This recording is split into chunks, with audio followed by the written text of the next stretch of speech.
Thanks my dear friends and my student. मित्रों, जैसा कि आप जानते हैं, मैंने पिछले वीडियो में कम्युनिकेशन के बारीक तथ्यों को स्पष्ट किया था।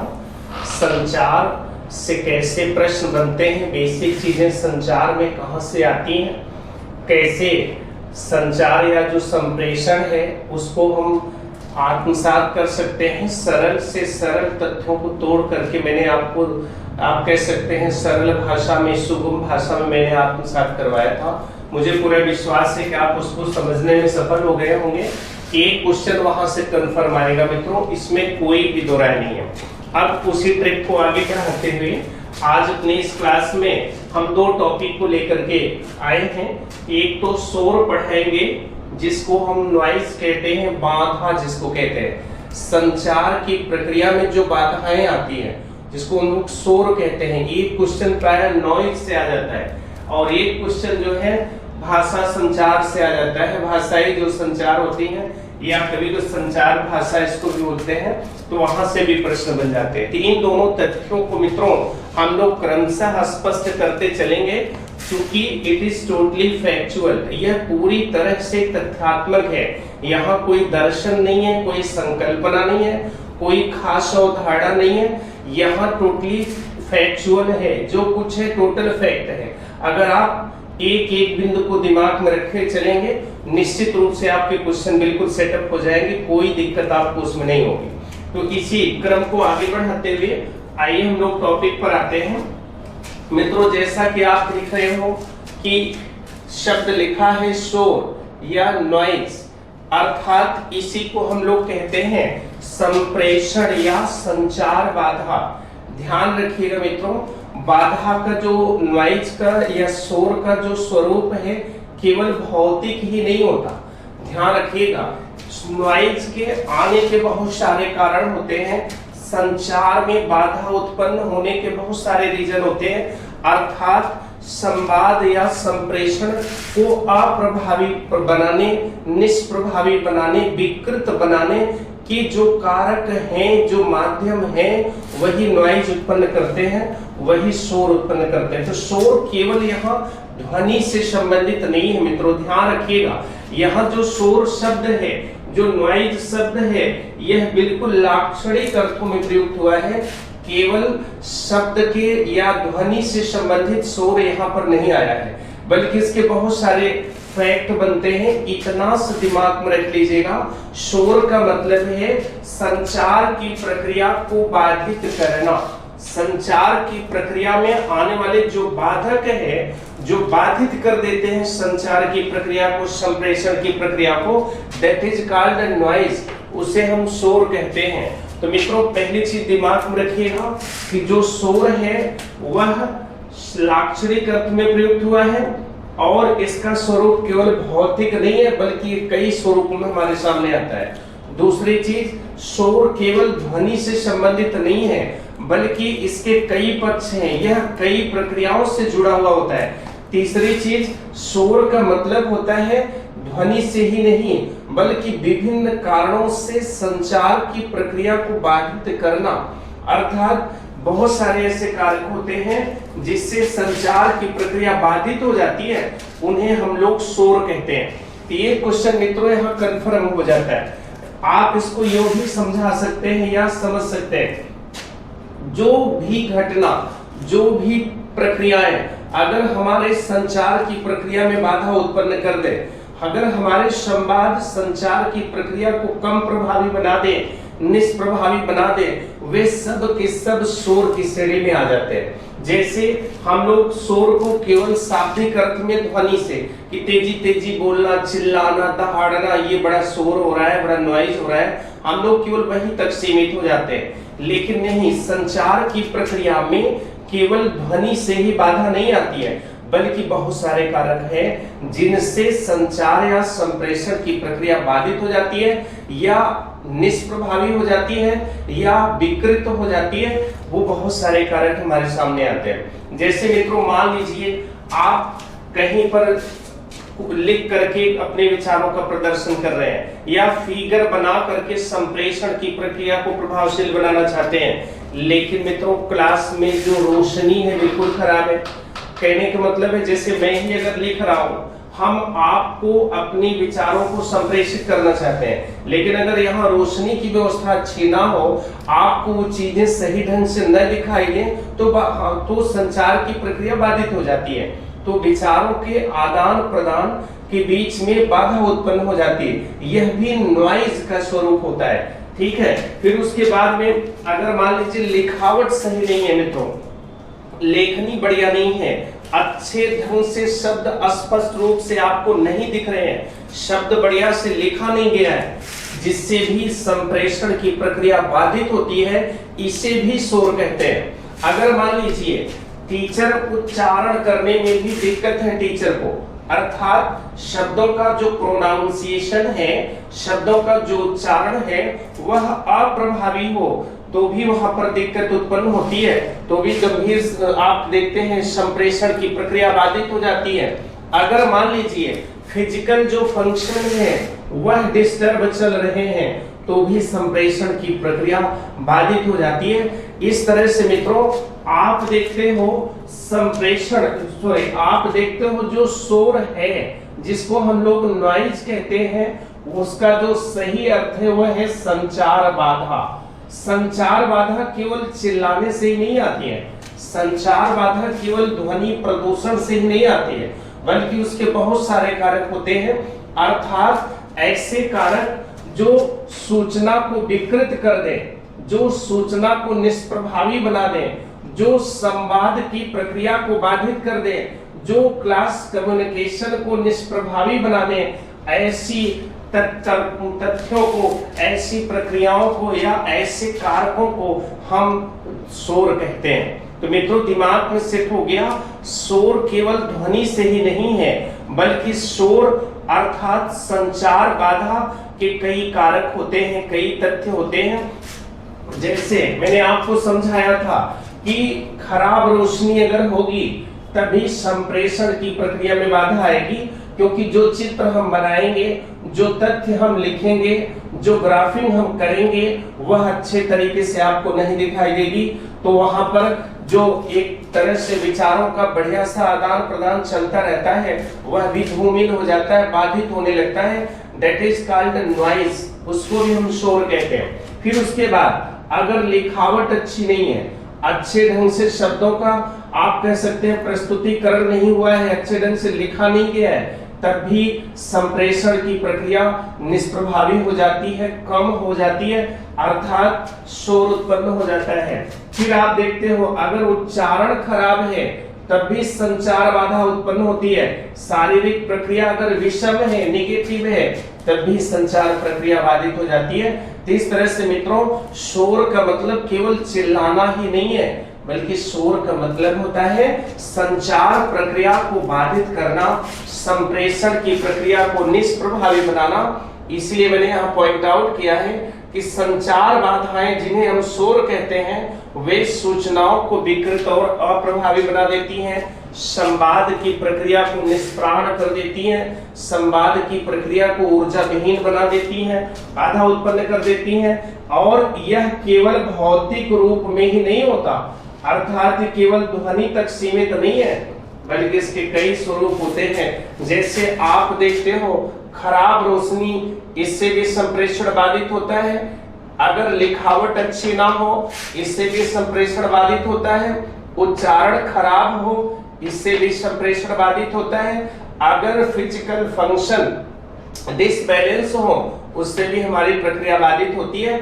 इस तरह से मित्रों शोर केवल ध्वनि तक सीमित नहीं है, बल्कि उसके कई स्वरूप हैं। इसलिए हम जब भी नॉइज या शोर शब्द का प्रयोग करेंगे तब हम उसे संचार में उत्पन्न होने वाली बाधाओं के रूप में देखेंगे, जो कई रूपों में मिलते हैं हमको।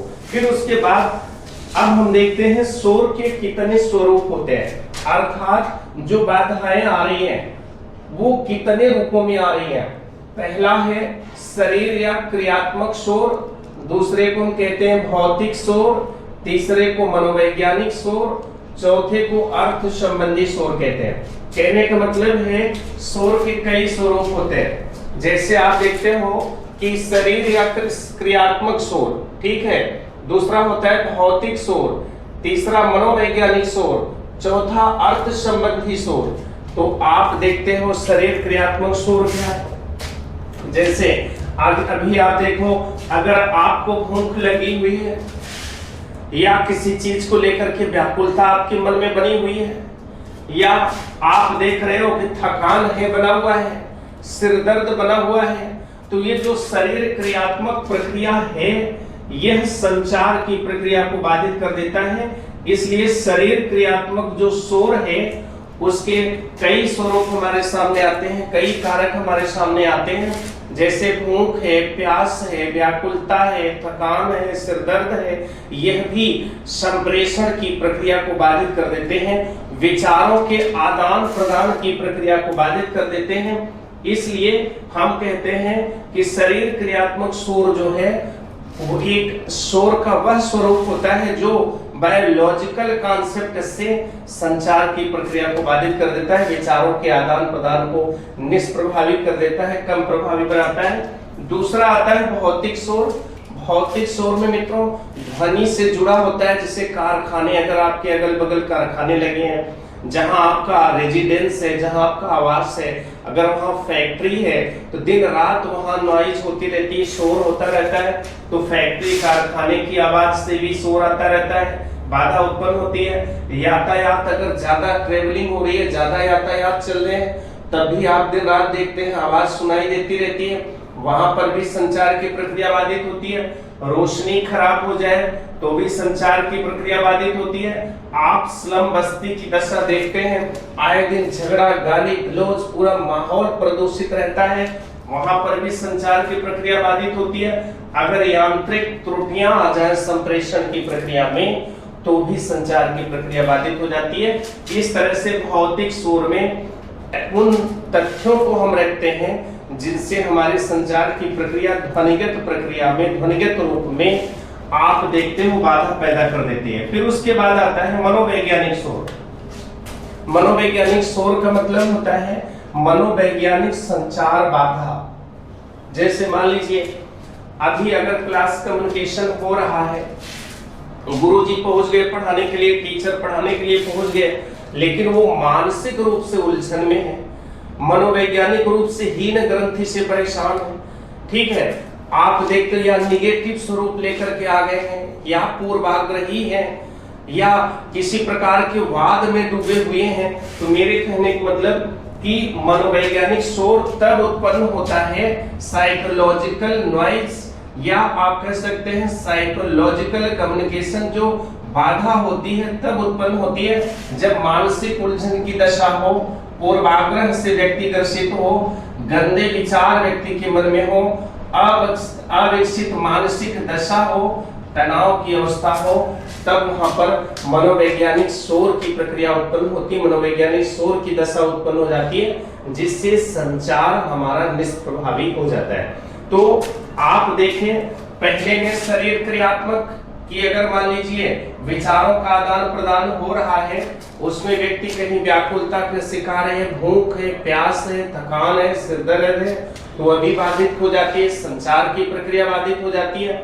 फिर उसके बाद में भौतिक रूप में अगर ध्वनिगत रूप से उसको हम जोड़ दें तो पता लगता है वहां पर भी संचार की प्रक्रिया हमारी बाधित होने लगती है। जैसे कारखाने की आवाज, यातायात की आवाज, खराब रोशनी, स्लम बस्ती का विवाद, यांत्रिक त्रुटि, ये सब हैं जो आप कह सकते हैं फिजिकल रूप में, या आप कह सकते हैं जो मटेरियलिस्टिक रूप में, भौतिक रूप में संचार की प्रक्रिया में बाधा उत्पन्न कर देते हैं। तमाम यांत्रिक कमियां भी ऐसी होती हैं जिससे संप्रेषण प्रभावी रूप में नहीं हो पाता, बातें कट कट करके आती रहती हैं, उससे भी बहुत सारी दिक्कतें होती हैं। तो वहां पर भी संप्रेषण की जो समस्या आती है, बाधा उत्पन्न होती है, वो भौतिक शोर के रूप में देखी जाती है। फिर मनोवैज्ञानिक शोर, इसमें आप देखते हो मानसिक उलझन की दशा होती है, पूर्वाग्रह की दशा होती है, गंदे विचार अगर व्यक्ति के मन में हो, अविकसित मानसिकता हो, तनाव की अवस्था हो, अगर ऐसी दशा में माहौल बना हो तो मित्रों वहां पर भी संचार की प्रक्रिया बाधित हो जाती है, संप्रेषण की प्रक्रिया निम्न उसमें अप्रभावी हो जाती है। जैसे अगर हम क्लास कम्युनिकेशन को ले लें, कक्षा संचार को ले लें, तो कक्षा संचार में अगर मान लीजिए टीचर मानसिक रूप से स्वस्थ नहीं है, गंदे विचार उसमें है, निगेटिव सोच रखता है, पूर्वाग्रह उससे ग्रसित है, मानसिक रूप से बच्चे जो स्टूडेंट है अविकसित है, क्लास में तनाव का माहौल बना हुआ है, ये तमाम ऐसे कारक हैं जिनको हम लोग कहते हैं साइकोलॉजिकल शोर, साइकोलॉजिकल नॉइज, इसको हम मनोवैज्ञानिक शोर कहते हैं। अर्थात मित्रों, शोर केवल ध्वनि से ही संबंधित नहीं है, शोर का अर्थ संचार में बाधा से समझना है। संचार में बाधा जिस रूप में भी होगी उसको हम शोर कहेंगे। यह बाधा शरीर क्रियात्मक हो सकती है, यह बाधा भौतिक रूप में भी हो सकती है, यह बाधा साइकोलॉजिकल हो सकती है, यह बाधा मीनिंग से संबंधित हो सकती है। इस तरह से हम देखते हैं संचार की बाधाएं कई स्वरूपों में आती हैं। चौथा आता है मित्रों जिसको हम लोग अर्थ संबंधी शोर कहते हैं। बड़ा इंपॉर्टेंट होता है अर्थ संबंधी शोर। इसका मतलब है कि जो संप्रेषक है, जो आप कह सकते हैं मैसेज का सेंडर होता है, जो संदेश भेजता है, अगर वह अर्थ को सही ढंग से नहीं समझ पाया तो संदेश हमारा निष्प्रभावी हो जाता है, अर्थहीन हो जाता है, या आप कह सकते हैं विजन से वह भटक सकता है। कभी कभी जो सेंडर होते हैं अर्थात जो संदेश वाहक होते हैं, संदेश देने वाले होते हैं, इतने टेक्निकल वर्डों का यूज कर देते हैं, अर्थात इतने तकनीकी शब्दों का प्रयोग कर देते हैं कि जो रिसीवर होता है वह सही ढंग से मैसेज को समझ नहीं पाता है। कभी कभी आप देखते हैं किसी से आप बात करते रहे, इतना इंग्लिश टफ वर्ड वो यूज कर देता है अपनी भाषा में कि जो विजन है, संचार का जो विजन है वही खत्म हो जाता है, अर्थात आप सही ढंग से बात को समझ नहीं पाते। तो जिस समय सेंडर वास्तव में शब्दों के अर्थ को जटिल बना देता है, अर्थ को समझ नहीं पाता है, और आप कह सकते हैं तकनीकी शब्दों का अधिक से अधिक प्रयोग करने लगता है, जिसके चलते यह जो संचार की प्रक्रिया है बाधित तो हो जाती है, तब उसे हम अर्थ संबंधी शोर कहते हैं। ध्यान रखना मित्रों, उसमें सेंडर टिपिकल वर्ड का यूज करता है, जटिल शब्दों का प्रयोग करता है, जिससे जो सरल विषय भी हैं वह भी जटिल और उलझाऊ रूप में दिखाई देने लगते हैं। कभी कभी आप देखते हैं ऐसे गुरुजन भी होते हैं जो क्लास कम्युनिकेशन के दौरान, कक्षा संचार के दौरान ऐसे ऐसे शब्दों, ऐसे ऐसे वाक्यों का प्रयोग कर देते हैं कि जो छात्रों को बिल्कुल समझ में नहीं आती। जहां पर सरलता होनी चाहिए, सहजता होनी चाहिए, सुगमता होनी चाहिए, वहां प्रक्रिया और जटिल बना देते हैं, तो उसे हम अर्थ संबंधी शोर कहते हैं। यह भी सेंडर और रिसीवर के बीच में संचारगत बाधाएं उत्पन्न कर देता है, इसीलिए इसे हम अर्थ संबंधी शोर कहते हैं। तो मित्रों, पूरे अब तक शोर के बारे में आपने जो कॉन्सेप्ट बनाया है उसको एक बार रिवीजन कर लेंगे हम लोग। पहला फर्स्ट कि शोर केवल ध्वनि से संबंधित नहीं होता। शोर जिसे हम नॉइज कहते हैं उसका जो वास्तविक अर्थ, लाक्षणिक अर्थ हमारे यहाँ लिया गया है वह संचारगत बाधाओं से लिया गया है। संचारगत बाधाएं कई रूपों में आ सकती हैं, नॉइज से भी आ सकती हैं, खराब लिखावट से आ सकती हैं, खराब रोशनी से आ सकती हैं, खराब उच्चारण से आ सकती हैं, आप सकते शरीर क्रिया की विषमता से आ सकती हैं। बहुत सारे ऐसे कारक हैं जिनसे यह समस्या उत्पन्न हो सकती है। फिर मित्रों, आप देख रहे हो संवाद की जब भी प्रक्रियाएं होती हैं, संचार की जब भी प्रक्रियाएं होती हैं, अगर वह बाधित हो जाए, कक्षा संचार की प्रक्रिया निष्प्रभावी हो जाए, तो उसे हम शोर कहते हैं। और मैंने यहाँ पॉइंट आउट भी किया है, शोर के कई स्वरूप होते हैं। शोर हमारा शरीर क्रियात्मक रूप में भी हो सकता है, भौतिक रूप में भी हो सकता है, और उसमें मनोवैज्ञानिक रूप में भी हो सकता है, अर्थ संबंधी स्वरूप में भी हो सकता है। सो मैंने एक एक चीजों को आपको एक्सप्लेन किया है। जैसे शरीर क्रियात्मक में है कि अगर मान लीजिए भूख लगी हो, प्यास लगी हो, व्याकुलता आपको प्रभावी बनाए हुए हो, थकान हो, सिर दर्द हो, इससे संचार की प्रक्रिया हमारी बाधित हो जाती है, संप्रेषण की प्रक्रिया बाधित हो जाती है। फिर उसके बाद भौतिक शोर में जैसे आवाज जहां से ज्यादा उत्पन्न हो, कारखाना का जो कारखानों की आवाज है, यातायात की आवाज है, खराब रोशनी भी उसमें जुड़ जाती है क्योंकि फिजिकल है, स्लम बस्ती का विवाद भी है, यांत्रिक त्रुटि भी फिजिकल पॉइंट से जुड़ जाता है। फिर उसके बाद मनोवैज्ञानिक शोर है, जहां पर मानसिक उलझन बनी हो, मानसिक अविकास की अवस्था हो, तनाव की अवस्था हो, पूर्वाग्रह की अवस्था हो, नकारात्मक विचारों की अवस्था हो, गंदे विचारों की अवस्था हो, वहां पर भी मित्रों संचार की प्रक्रिया, संप्रेषण की प्रक्रिया कभी प्रभावी नहीं हो सकती है।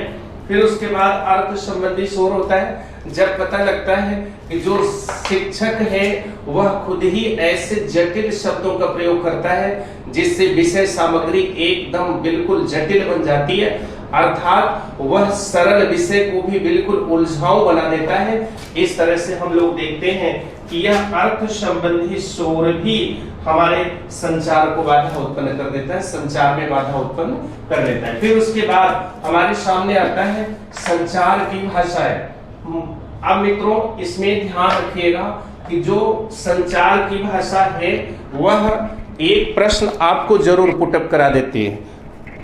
कहने का मतलब संचार की भाषाएं से एक प्रश्न जरूर आप तक पहुंच जाता है। जैसे प्रोक्सेमिक्स संचार भाषा, चरोनेमिक्स संचार भाषा, हेप्टिक संचार भाषा, पैराभाषा संचार, मुखाभिव्यक्ति भाषा संचार, ओल्फैस्टिकस, गुस्टेक्स, काइनेसिक्स।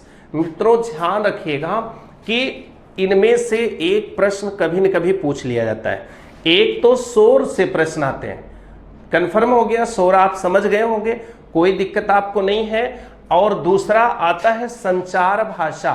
संचार भाषा में भी आपको बेसिक रूप से समझने की जरूरत है मित्रों। केवल वर्ड टिपिकल है, अर्थात शब्द उसमें आपको जटिल दिखाई दे रहे होंगे, लेकिन जो मीनिंग है अगर आप मीनिंग को समझ लेते हैं तब उसमें किसी प्रकार की कोई दिक्कत नहीं आती, कोई जटिलता नहीं आती।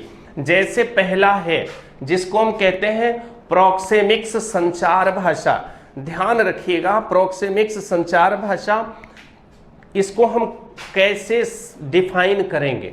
देखिए जहां पर भी डिस्टेंस से, ध्यान से आप समझिएगा, प्रोक्सेमिक्स संचार भाषा, इसको दूर संचार, जैसे दूरस्थ भाषा संचार भी हम कह सकते हैं, आप कह सकते हैं दूरी भाषा संचार, डिस्टेंस, इसको हम यूज कर सकते हैं।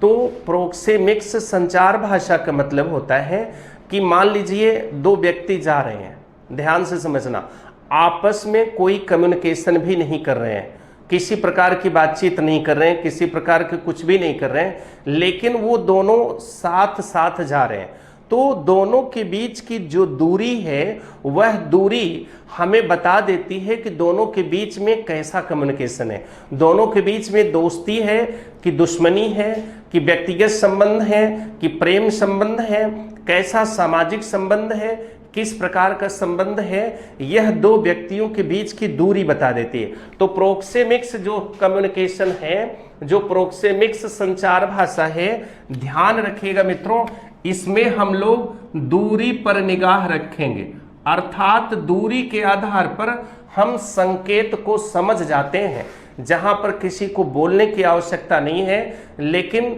यह जो डिस्टेंस है दो व्यक्तियों के बीच की, यह बता देती है कि उनके बीच में किस प्रकार का कम्युनिकेशन है, किस प्रकार का रिलेशन है, अर्थात संबंधों का जो संदेश है वह डिस्टेंस बिना बोले, बिना शब्दों का प्रयोग किए रिफ्लेक्ट कर देता है, बता देता है। जैसे आप ध्यान करिए, अगर दोनों दोस्तों के बीच बड़ी गहरी दोस्ती है तो आप देखते हैं एक दूसरे से लिपट करके चलते रहते हैं, या कंधे पे कंधा रख करके चलते हैं, बिल्कुल ऐसा सिमट करके चलेंगे जैसे लगता है कि पूरे मिला करके दो जिस्म में एक जान की कंडीशन आ जाती है।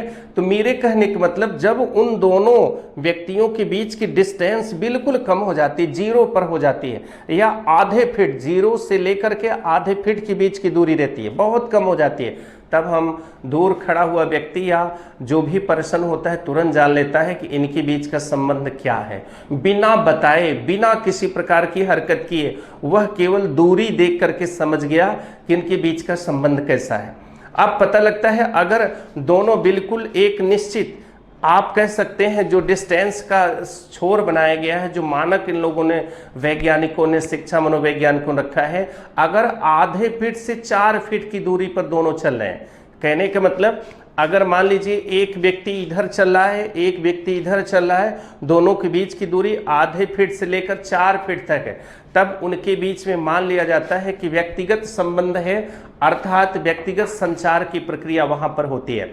जब 4 फीट से लेकर 12 फीट तक के बीच की दूरी होती है, तब वह सोशल कम्युनिकेशन माना जाता है, सामाजिक संचार माना जाता है।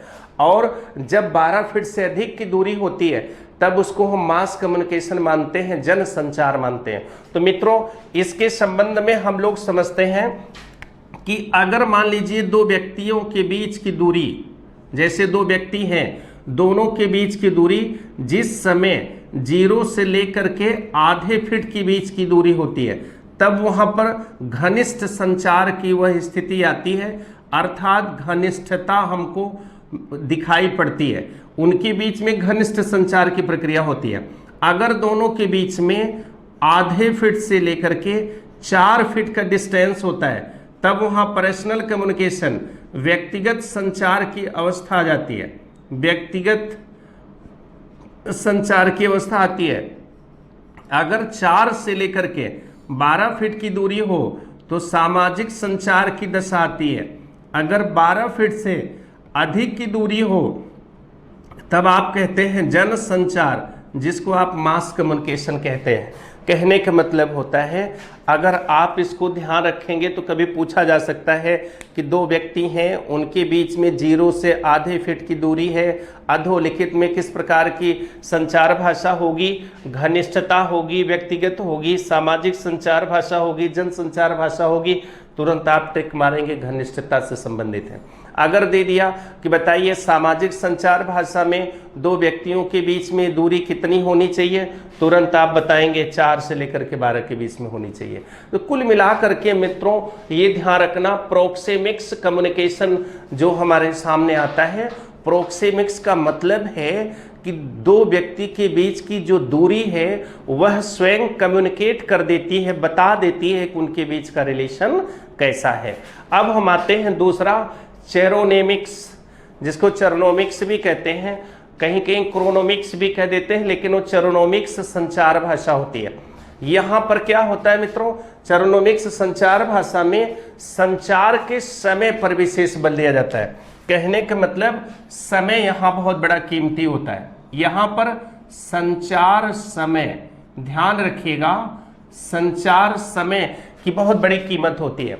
पता लगता है मित्रों, आप जानते होंगे व्यक्तिगत अपने रिलेशन में, व्यक्तिगत संबंधों में भी आपको पता होगा कि लोग कभी कभी ऐसे शब्द बोल देते हैं, टाइम पर ऐसा शब्द बोल देते हैं जिसकी गहराई बहुत ज़्यादा हो जाती है। आदमी ये कहता है कि उस समय इनको ऐसा नहीं बोलना चाहिए था।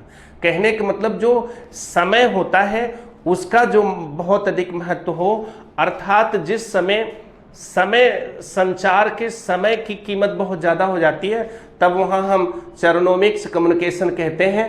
कहने का मतलब अगर किसी समय विशेष पर कोई जो सेंडर है किसी प्रकार का हाव भाव करे, किसी प्रकार का अपीयरेंस करे, किसी प्रकार का संकेत दे, उससे जो संचार की प्रक्रिया सामने आती है उसको हम चेरोनोमिक्स संचार भाषा कहते हैं। ध्यान रखिएगा, यहाँ संचार के समय को विशेष महत्व दिया जाता है और उसी समय, निश्चित समय पर जो सेंडर है, संदेश भेजने वाला है, जो भी हरकत करता है, जो भी संकेत करता है, जो भी हाव भाव व्यक्त करता है, जिससे संचारण की प्रक्रिया, संचरण की प्रक्रिया उसमें संपादित होती है, उसको हम चेरोनोमिक्स कम्युनिकेशन कहते हैं, अर्थात चेरोनोमिक्स संचार भाषा। तो आपसे पेपर में पूछ सकता है वह कौन सी संचार भाषा है जिसमें संचार के समय पर विशेष महत्व दिया जाता है, तब उसको हम चेरोनोमिक्स संचार भाषा कहते हैं। ध्यान रखना मित्रों, यहाँ पर होता है कि किस समय कौन सा शब्द कैसे, कैसा हाव भाव मुझे करना चाहिए, आदमी उसका अर्थ का अनर्थ ले लेता है। जैसे मान लीजिए, आप यूँ समझिए, जैसे पता लगता है कि आपका एक्सीडेंट हो गया, आप जो है दुखी हो करके, दुखी मना स्थिति से चले आ रहे हैं, पता लगा उसी समय कोई व्यक्ति मुस्कुराता हुआ चला जा रहा है, हो सकता है वह व्यक्ति अपने ही किसी संस्मरण को ध्यान में रख करके मुस्कुरा रहा हो, लेकिन चूंकि आप चोटिल होकर के आ रहे थे, ध्यान दीजिएगा संचार का समय, आप चोटिल होकर के आ रहे थे और वह मुस्कुराता हुआ निकल जाता है, आपको तुरंत बैड फीलिंग हो जाती है कि यह मेरे चोट की घटना पर व्यंग मारते हुए जा रहा है। अर्थात यहाँ संचार के समय की कीमत बहुत हो जाती है। अगर वह व्यक्ति नॉर्मल अवस्था में हंसते हुए मिलता तब आपको कोई गलत फीलिंग न होती। तो कहने का मतलब है कि संचार के समय पर जब विशेष महत्व दिया जाए, अर्थात किसी विशेष विषय पर या किसी विशेष समय पर जो संदेश वाहक है, किसी प्रकार का हाव भाव व्यक्त करे, संकेत करे, सूचना दे, अर्थात उसकी गतिविधियों से जो संकेत मिलता है उसको हम लोग चरोनोमिक्स कम्युनिकेशन कहते हैं, संचार भाषा कहते हैं। तो यहाँ संचार के समय पर विशेष बल दिया जाता है। जैसा कि मैंने उदाहरण आपको बताया कि कोई दो व्यक्ति हंसते हुए मिले नॉर्मल अवस्था में तो वह एक सिंपल सी बात हो जाती है, लेकिन अगर कोई व्यक्ति पता लगे फिसल कर गिर जाए और दूसरा व्यक्ति मुस्कुराता हुआ पास से गुजर जाए तो वह समय उसके मुस्कुराहट की अवस्था बिल्कुल अलग कर देती है, उसका हाव भाव अलग संदेश दे देता है। इस तरह से उसको हम लोग चरोनोमिक्स कम्युनिकेशन कहते हैं, अर्थात जिसमें संचार भाषा के आप कह सकते हैं संचार के समय पर विशेष बल दे, वही चरोनोमिक्स होता है। पहले वाले में संचार के समय की बात नहीं है, दो व्यक्ति के डिस्टेंस की बात होती है। तीसरे में मित्रों आता है हैप्टिक संचार भाषा, जिसको आप स्पर्श संचार भाषा भी कहते हैं। कहने का मतलब इसमें जो कम्युनिकेशन की प्रक्रिया है वो बिल्कुल स्पर्श से संचालित होती है। जैसे मान लीजिए आप देखो, हर बातें बोल करके ही मित्रों नहीं व्यक्त की जाती है, बहुत सारी चीज़ें होती हैं जहां स्पर्श मात्र से ही विचारों का आदान प्रदान हो जाता है। जैसे आप देखें, एक माँ है, वह अपने बच्चे को अगर गोदी में लेकर प्यार से स्पर्श कर रही है, सहला रही है, उसके बिल्कुल पूरे बॉडी को अपने गोद में रख करके उसको स्पर्श कर रही है, तो उस बच्चे को अपने माँ का प्यार पूरी तरह से फीलिंग में आता रहता है। अर्थात वो बच्चा जानता है कि मेरी माँ खुश है और वह मुझे प्यार कर रही है, प्रेम स्नेह लुटा रही है। अर्थात माँ भी गदगद रहती है, वह अपने बच्चे के ऊपर खुश रहती है, अपने बच्चे पर स्नेह लुटाती रहती है। तो स्पर्श मात्र से ही पता चल जाता है कि माँ और बच्चे के बीच का संबंध बड़ा मधुर है, एक बहुत विचित्र अच्छी दशा होती है।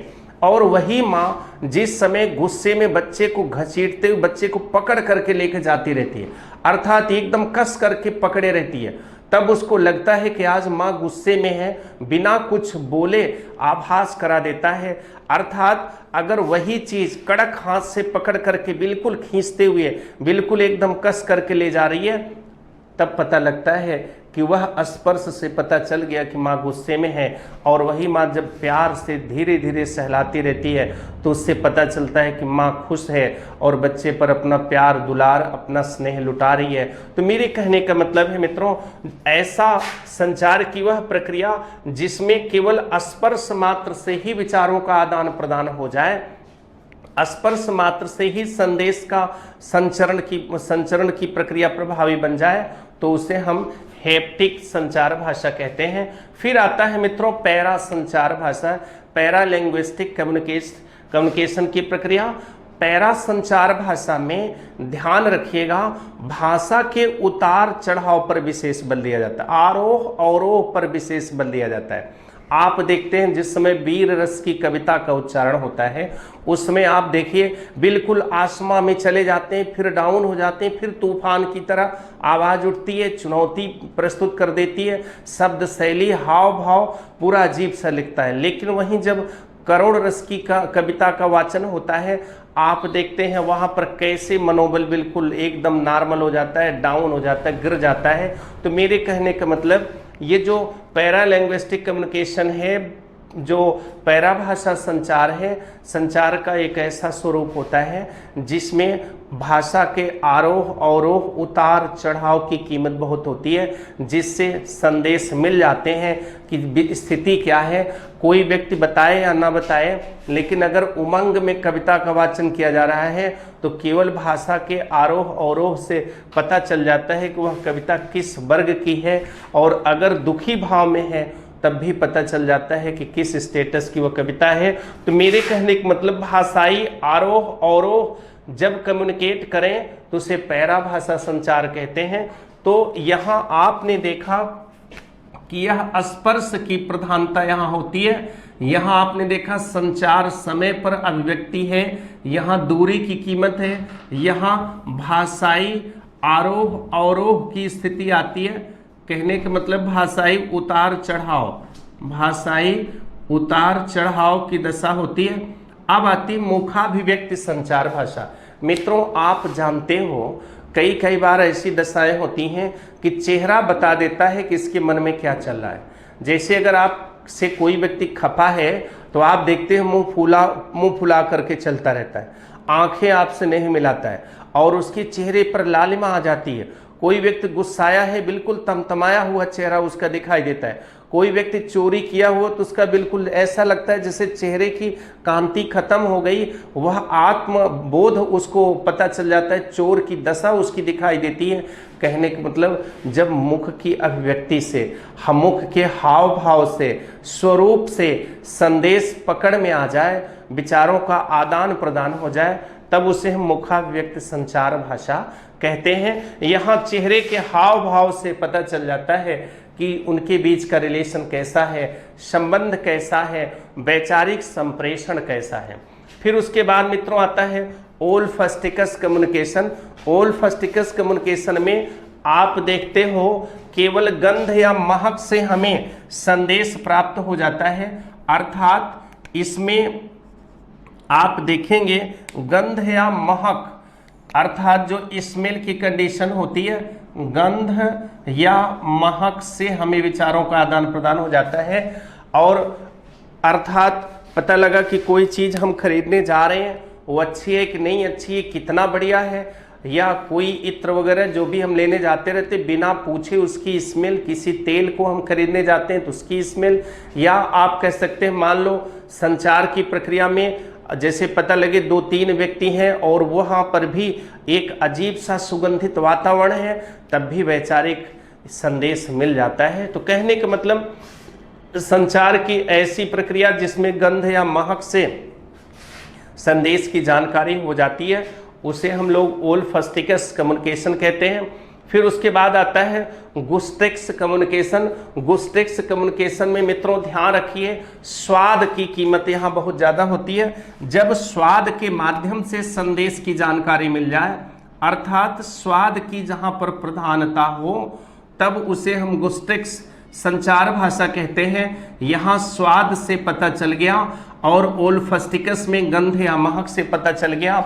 जैसे मित्रों कोई व्यक्ति सफल है, वह आपको भले न बताए माहौल अच्छा है कि गलत है, पता लगा कि वहाँ पर अच्छी अच्छी मिठाइयाँ, अच्छी अच्छी चीज़ें प्ले की जा रही हैं, सब वहाँ सर्व हो रही है, तो इससे भी पता चल जाता है कि हाँ वास्तविक स्थिति यहाँ पर क्या है। तो कहने का मतलब जहाँ पर संदेश में स्वाद की प्रधानता हो, स्वाद से हमें संदेशों का संचार हो जाता है, तब उसे हम गुस्टेक्स संचार भाषा कहते हैं। जहां गंध या महक से संचार की प्रक्रिया संचालित हो जाती है तो उसे हम ओल्फैक्टिक्स कहते हैं।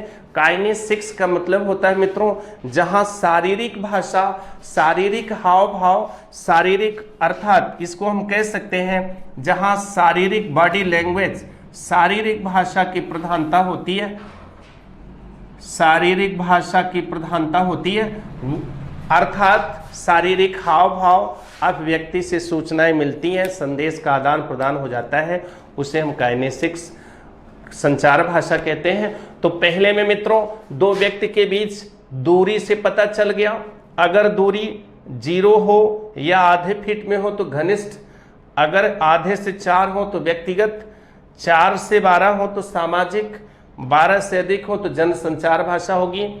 चेरोनोमिक्स में आपने देखा कि संचार के समय की कीमत है कि कब क्या बोला जाना चाहिए, कब क्या अपीयरेंस किया जाना चाहिए। तीसरे में हैप्टिक में स्पर्श की प्रधानता है। पैरा भाषा में भाषाई उतार चढ़ाव। मुखाभिव्यक्ति में चेहरे का अपीयरेंस। ओल्फैक्टिक्स में गंध या महक। गुस्ट्रिक्स में स्वाद की प्रबलता। काइनेसिक्स में शारीरिक भाषा, शारीरिक जो अपीयरेंस है, इससे हमको जानकारी मिल जाती है। इस तरह से मित्रों आज के पूरे टॉपिक में आपने शोर को समझा, संचार भाषा या इसको भाषाई संचार भी हम बोलते हैं, उसको आपने समझा और मुझे पूरा विश्वास है कि आप इसको प्रभावी तरीके से समझ गए होंगे। इसलिए आपको ध्यान रखना है कि यहाँ से जो भी प्रश्न बनते हैं, चाहे वह नॉइज से प्रश्न बने, चाहे वह संचार भाषा से प्रश्न बने, निश्चित रूप से आपको एक प्रश्न मिल जाएंगे। नॉइज से पेपर में आएगा तब भी प्रश्न मिलेंगे, अगर वहाँ पर संचार भाषा से प्रश्न आएंगे तब भी आपको निश्चित मिलेंगे। मुझे पूरा विश्वास है कि आप इसको आत्मसात करने में सफल होंगे। अब हम लोग नेक्स्ट वीडियो में मिलेंगे, तब तक के लिए आपको थैंक्स, बेस्ट ऑफ लक।